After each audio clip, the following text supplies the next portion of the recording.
দেখুন, যদি কোনো জাতিকার জন্মকুষ্ঠিতে রাহু দ্বিতীয় অবস্থান করছে এবং কেতু অষ্টম ভাবে অবস্থান করছে এবং রাহু কেতুর এক পাশে সকল গ্রহগুলি অবস্থিত হয়ে রয়েছে এবং এক পাশ সম্পূর্ণ কিন্তু গ্রহবিহীন রয়েছে, এরকম ধরনের যোগকে বলা হয়ে থাকে কুলিক কালসর্পযোগ দোষ।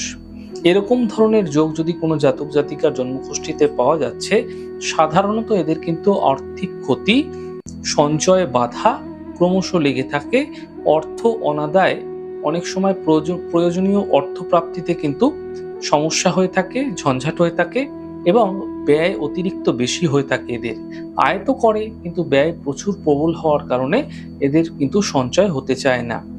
সারা জীবন কিন্তু এরা সংগ্রাম করে যায়, আত্মীয় স্বজনদের সাহায্য এরা করতে চায় না কখনো, কিন্তু আত্মীয় স্বজনের সাথে বিরোধ লেগে থাকে এবং দুর্ঘটনা, অপারেশন, বিষক্রিয়া, বিপদ আপদ কিন্তু সর্বদাই এদের জীবনে চলতে দেখা যায়।